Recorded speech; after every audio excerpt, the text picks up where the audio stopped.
The wanderer Kalen sought shelter from the storm. Wind howled like a vengeful spirit. Rain lashed down, turning the world into a blur. He stumbled upon a cave hidden behind a curtain of cascading water. Inside, a silence deeper than the storm greeted him.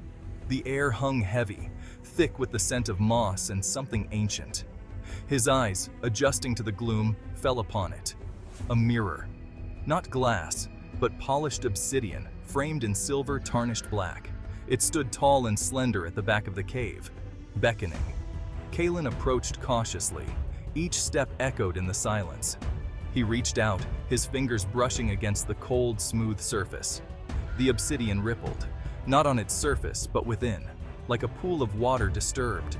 His breath caught in his throat. He leaned closer, his own face a stranger in the dim light. But the face staring back was not his. It was a young woman with eyes like forest pools and hair like spun moonlight. She stared back, her expression filled with a sorrow that chilled him to the bone. He recoiled, heart pounding. The face in the mirror remained, watching. He blinked, and the image flickered. Another face replaced hers. An old man this time, his brow creased with worry, his eyes filled with a desperate plea. Then another, and another. A kaleidoscope of forgotten faces, each one etched with a sorrow so profound it felt like a physical weight. They whispered to him, though their voices were only the echoes of the wind. Their words were lost, but their pain resonated deep within him. Kalen backed away, fear twisting in his gut. This was wrong, unnatural. He wanted to flee, to put as much distance as possible between himself and the cursed mirror. But something held him there. The faces, their silent plea resonated with a power he couldn't explain.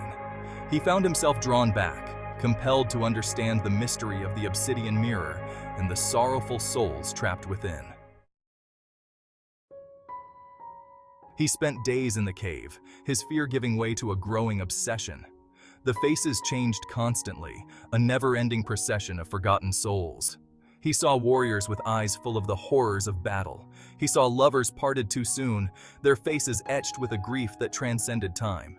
He saw children, their innocence lost, their eyes reflecting a pain no child should ever know.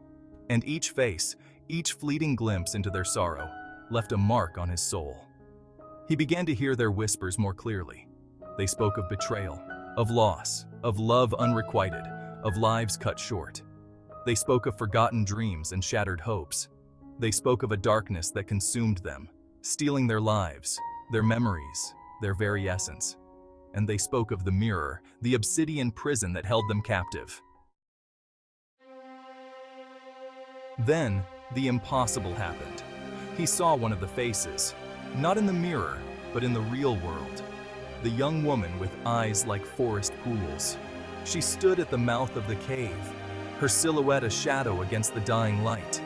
He called out to her, but she vanished as quickly as she appeared. But he knew he hadn't imagined it. The sorrow in her eyes, the despair etched on her face, it was as real as the air he breathed. He saw others.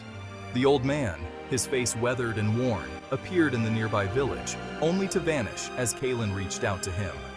A young boy, his eyes filled with a haunting fear, materialized by the river, his laughter echoing long after he disappeared. The line between the real and the reflected blurred. The whispers grew stronger, more insistent. They were reaching out, their despair seeping into the world, turning reality into a hazy, uncertain reflection.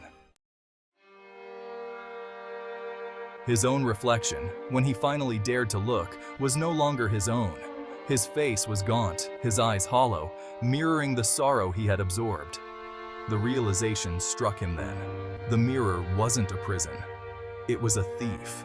It stole the essence of those it reflected, trapping their souls and feeding off their despair, their essence seeping into the world, twisting reality to fit its own warped image. And he, in his obsession, had allowed it to happen. He was a prisoner now, his own reflection fading. The faces in the obsidian depths whispered his name, welcoming him to his forgotten fate. The mirror had consumed him, his reality fading with each passing moment. He had become another face, another whisper in the darkness.